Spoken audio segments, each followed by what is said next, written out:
오늘 말씀은 예수님께서 성전을 정화하신 사건이죠.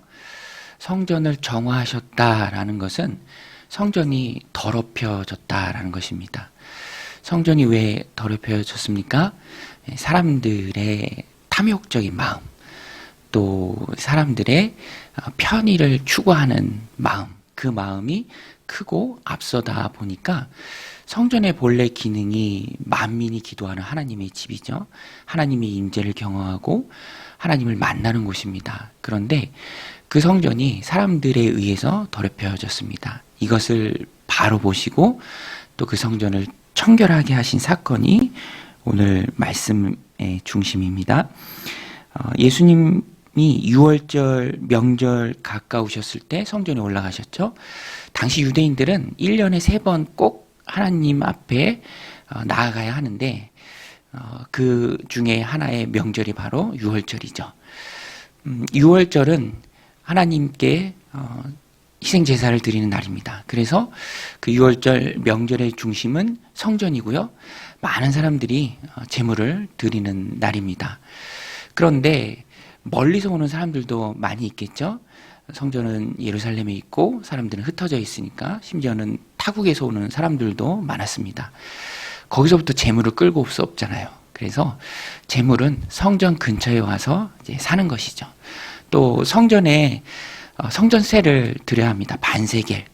2인이 1조가 되어서 이제 한 세겔을 드리는 거죠. 그런데 그 동전에 코인에 로마에서 쓰는 동전은 황제가 새겨져 있고 또 다른 나라에서 쓰는 동전에도 우상들이 그려져 있기 때문에 그것을 성전에 바칠 수 없다 해서 성전에서 환전을 해줍니다. 바꾸는 거죠. 따지고 보면 더 잘 섬기기 위해서 취지는 좋죠.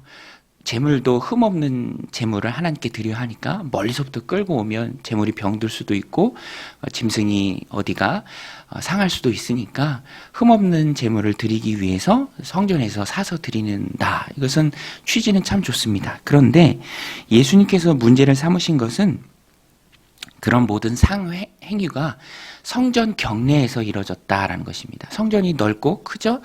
이방인의 뜰이라는 곳이 있었는데 민족별로 성별로 성전 구역을 많이 나눠놨습니다. 가장 바깥쪽에 있는 게 이방인의 뜰인데 거기서 이런 모든 성전 안에서 상행위가 이루어졌죠. 예수님께서 그것을 문제 삼으신 것입니다. 그래서 채찍을 만드셔서요, 다 쫓아내십니다. 환전하는 사람들 다 둘러엎으시고요. 비둘기 파는 사람들에게 나아가라 라고 말씀하십니다. 오늘 말씀 16절에 보면 비둘기 파는 사람들에게 이르시되 이것을 여기서 가져가라. 내 아버지의 집으로 장사하는 집을 만들지 말라 하시니. 다른 복음서에는요, 강도의 소굴을 만들었다라고 표현하십니다. 그러니까 사실 제사장들과 연관된 사람들이 뒤에서 이권을 쥐고 있었습니다. 환전 수수료도 많이 받았고요. 또 정해진 사람들한테 그 자리를 내주어서 커미션을 받고 또 재물을 팔게 했죠. 막대한 부를 축적하고요. 그것을 또 사람들을 지배하는 행위에 쓰는 이면에 그런 모든 모습들이 있었습니다. 예수님께서는 그래서 그것들도 함께 지적하시고 성전을 정말로 청결하게 하신 것이죠. 막대한 이득을 취하는 자들 용납하지 않으셨습니다. 예수님께서는 성전의 본래 목적과 기능이 사람들이 가지고 있는 탐욕 때문에 더럽혀지는 것을 용납하지 않으셨고요. 가장 분노하셨던 장면이죠. 공생의 기간 중에 2번을 하셨습니다. 오늘 본문에 나오는 요한복음의 내용이 공생이 시작하시면서 하신 내용이고요. 또 후반부에 가셔서 한 번 더 하십니다. 성전을 통해 많은 사람들이 하나님의 임재를 경험하고 기도로 하나님과 교제해야 하는데 사람들이 가지고 있는 탐욕이 그것을 막는다라는 것입니다. 그것이 성전을 더럽혔고요. 성전을 강도의 소굴로 만들었다는 것입니다. 예수님이 가지고 있는 시각으로 볼 때 절대로 용납할 수 없는 일들이 성전 안에서 벌어지고 있었습니다. 예수님의 이 성전 정화 사건을 통해서 우리가 깨닫는 것이 무엇입니까? 또 우리가 교훈으로 받아야 할 것이 무엇입니까? 인간적인 편의가 오히려 신앙의 순수함을 해칠 수도 있다라는 것이죠. 그래서 양보하고 용납하고 내버려 두면, 정화하지 않고 깨끗이 청소하지 않으면 그것이 우리의 신앙을 더럽힐 수 있다라는 것입니다. 많은 분들이 영상 예배에 대해서 우려하는 말씀도 많이 하세요. 물론 순기능이 참 많죠. 이 코로나 팬데믹 시대에 유튜브가 없었으면 어떡할 뻔했습니까? 영상 예배로 좋은 대안이 될 수 있는 것이죠. 그러나 어느 순간 그것을 용납하고 또 내가 그것에 익숙해지다 보면은 주님을 만나기 위해 오는 수고들, 또 헌신들, 그런 것들도 점차 줄어드는 것이죠. 타협의 대상이 되고 물러서고, 그러다 보면 그 자리는 인간적인 편의가 다 차지하게 되고요. 그러면 우리가 유럽 교회나 또 어떤 서구의 그런 교회들을 보면서 잘 보게 되죠. 경각심을 가져야 한다라는 것입니다. 그래서 우리는 주님의 눈으로, 우리 주님의 눈이죠. 여러분, 우리의 눈이나 생각이 옳은 것이 아니라 주님의 생각이 항상 옳으신 줄로 믿습니다. 그래서 우리는 말씀으로, 주님의 시각으로 공동체를 세워 나가야 합니다. 성전이 더러워진 것이고요. 그 더러워진 성전을 깨끗하게 정화해야 합니다. 오늘 예수님의 그 시각으로 우리의 마음을 보아야 합니다. 예수님의 관점은 본질의 회복이죠. 형식적 편리함이 그 자리를 대체할 수 없다라는 것입니다. 하나님께서도 예배하러 나오는 이스라엘 백성들에게 너희가 나에게 예배할 때 내가 원하는 것은 재물의 좋음이 아니라 마음의 진실함이다. 그 마음의 진실함이 없다면 그저 마당만 밟을 뿐이다라고 말씀하셨습니다. 마당만 밟는다면 그것은 안타까운 것이죠.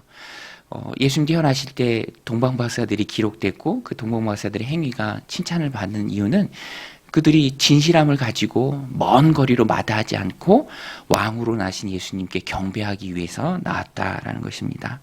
오늘 우리도 인간적 편리함이 아니라 마음의 진실함을 가지고 주님 앞에 나와야 합니다. 마음의 정결함이 있어야 합니다. 하나님이 원하시는 것은 내 기준에서의 편리함이 아니라 하나님에 대한 온전한 믿음이죠. 그 믿음으로 나올 때 하나님께서 상을 주십니다. 히브리서 11장 6절 말씀인데요. 믿음이 없이는 하나님을 기쁘시게 하지 못하나니 하나님께 나아가는 자는 반드시 그가 계신 것과 또한 그가 자기를 찾는 자들에게 상 주시는 이심을 믿어야 할지니라. 오늘 우리는 믿음을 가지고 하나님 앞에 나와야 합니다. 예수님의 관점에서 내 마음 가운데 더러운 것이 무엇이 있는가? 본질을 덮는 인간적인 편리함을 추구하는 모습은 없었는가? 바라보면서 정화되고 또 정결하게 해야 할 것이 있다면 우리 주님의 관점대로 또 정화해야 한다라는 것입니다. 오늘 말씀 마음 가운데 새기고 나의 편의가 아니라 주님의 기쁨을 위해서 신앙생활하는 저 여러분들이 다 되시길 바랍니다. 예수님께서 성전 청결을 단행하시자 유대인들이 묻습니다. 너가 어떻게 감히 이런 일들을 하느냐? 이런 일들을 하면서 너가 보여줄 수 있는 표적이 무엇이냐? 예수님께서는요, 그들의 진심을 아셨기 때문에 직접적으로 다 말씀해 주십니다. 물론 비유적으로 말씀하시죠. 너희가 이 성전을 헐라. 그러면 내가 3일 만에 다시 세우겠다. 헐라는 것은 예수님의 육체적인 죽음을 의미합니다. 그리고 3일 만에 다시 세운다라는 것은 죽으신 후에 3일 만에 부활하신 사건을 말씀하시는 것이죠. 그런데 영적으로 마음이 닫혀서 전혀 깨닫지 못하는 사람들은 오히려 어리석게 반문합니다. 예수님 당시에 있었던 성전은요, 46년을 걸쳐서 지금까지 짓고 있는 성전이고요. 앞으로도 20년을 더 지어야 완성되는 규모가 아주 큰 헤롯 성전입니다. 그러니까 예수님의 이 말씀만 듣고 영적인 눈이 어두워서 깨닫지 못하는 사람들은 반문하는 거죠. 어리석은 반문입니다. 이 성전 짓는데 46년 걸렸는데 아직도 완성하지 못하고 짓고 있는데 당신이 3일 헐라고 얘기하느냐, 어떻게 3일 만에 다시 세운다라고 말하느냐, 어리석게 반문합니다. 또 제자들까지도 당시에는 이 말씀을 깨닫지 못했어요. 나중에 부활하고 난 후에야 이 말씀하신 것을 깨닫고 오늘 요한이 기록한 것이죠. 21절, 22절 말씀인데요. 그러나 예수는 성전된 자기 육체를 가리켜 말씀하신 것이라. 죽은 자 가운데서 살아나신 후에야 제자들이 이 말씀하신 것을 기억하고 성경과 예수께서 하신 말씀을 믿었더라. 사람들은요, 죄성으로 인해서 마음이 가려져 있습니다. 바로 깨닫지 못해요. 어두운 가운데 머물러 있습니다. 당시의 유대인들도 그랬고요. 또 심지어는 예수님의 제자들까지도 예수님의 말씀을 온전히 깨닫지 못했습니다. 몰라요. 더디 깨닫습니다. 사람은 기본적으로 부족함이 참 많이 있습니다. 그래서 예수님은 이런 사람들을 대할 때 자신들의 예수님의 몸을 그 유대인들이 기적과 표적을 보여줌으로써 믿는다 할지라도 예수님의 몸을 그들에게 의탁하지 않으셨죠. 의지하지 않으셨습니다. 사람들을 믿고 신뢰하기보다는 사랑으로 그들을 품어주셨죠. 영적으로 어두운 자들이기 때문입니다. 주님께서 신적 권능으로 사람들의 마음을 다 아시죠. 예수님이 보시고 아시는 사람들의 마음은 예수님이 의지할 수준이 아니었습니다. 그래서 예수님께서는 당신의 몸을 일시적으로 그들이 예수님을 믿는다고 할지라도 자신의 몸을 그들에게 의탁하지 않으셨다라고 요한이 기록합니다. 오늘 말씀 24절 25절인데요. 예수는 그의 몸을 그들에게 의탁하지 아니하셨으니 이는 친히 모든 사람을 아시며 또 사람에 대하여 누구의 증언도 받으실 필요가 없었으니 이는 그가 친히 사람의 속에 있는 것을 아셨음이니라. 예수님께서 사람에게 당신의 몸을 의탁하지 않으신 이유는 사람의 마음에 근본적인 신실함이 없기 때문입니다. 그래서 예수님께서는 사람들을 의지하면서 사역하지 않으셨어요. 그들에게 의탁하지 않으셨습니다. 이런 주님을 보면서 우리가 취해야 할 신앙적 바른 모습이 있는데요. 우리도 사람을 대할 때 믿음의 대상이 아니라 사랑의 대상이다라고 생각해야 합니다. 우리가 흔히 그런 얘기 많이 하죠. 사람은 믿음의 대상이 아니라 사랑의 대상이다. 품어주어야 할 대상이다. 사람을 믿으면은요, 반드시 실망하게 돼 있고요, 또 반드시 낙심하게 돼 있다라는 것입니다. 예레미야 선지자가 예레미야 17장에서 말하죠. 만물보다 거짓되고 심히 부패한 것은 마음이라. 신실함이 없는 사람을 신뢰하고 의지하면 결국에는 실망할 수밖에 없다라는 것입니다. 의지할 대상은 오로지 하나님 한 분이시죠. 여러분, 우리가 의지할 대상은 오로지 하나님 한 분이신 줄로 믿습니다. 사람이 아니라 하나님을 의지해야죠. 하나님을 의지하고 사람은 하나님 의지하는데 얻는 힘으로 사랑해야 합니다. 예수님께서도 단 한 번도 누구를 의지하고 믿고 자신의 몸을 의탁하고 그러신 적이 없습니다. 항상 제자들도 그랬고 사역하시는 사람들도 그랬고, 베드로가 예수님, 여기 있는 제자들 예수님 다 부인해도 저는 죽을지언정 예수님 부인하지 않겠습니다라고 했을 때, 아 그래 베드로야, 믿을 건 너 하나밖에 없다라고 말씀하셨나요? 그렇지 않죠. 다 아셨습니다. 예수님은요, 우리의 마음을 다 아십니다. 우리의 부족함, 연약함 다 아시죠. 우리도 우리 자신을 알고요, 또 우리와 함께 생활하는 사람들도 다 압니다. 이 시대를 우리가 바로 분별할 수 있어야죠. 그래서 사람을 의지하는 것이 아니라 하나님을 의지해야 합니다.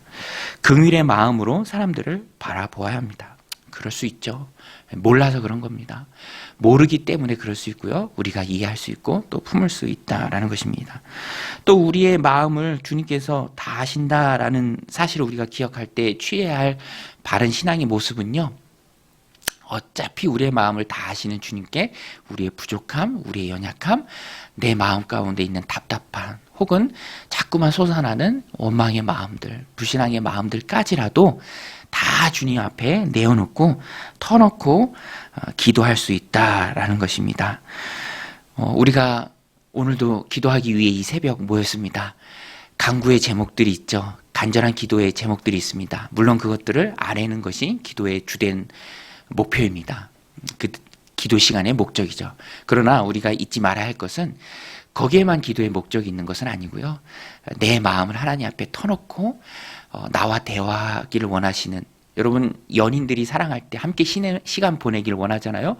뭐 보고 싶어도 보고 싶지 없다고 얘기하고 함께 있어도 계속해서 함께 있다고 말하지 않습니까? 예수님과 우리의 관계가, 우리 하나님과 우리의 관계가 딱 그렇죠. 주님은 우리와 시간 보내기를 원하시는 줄로 믿습니다. 그래서 우리는요, 하루의 시간을 내어서 우리 하나님과 교제하는 시간이고요. 그 시간의 중심은 내가 하나님과 대화하는 시간이고요. 진실한 대화는 내 마음을 이미 다 아신 하나님 앞에 다 터놓고 이야기하는 것입니다. 우리의 마음을 다 아시는 주님께 터놓고 말하는 기도가 좋은 기도고요. 그 시간을 통해서 우리의 믿음과 신앙이 더욱 깊어집니다. 기도가 하나님과의 대화죠.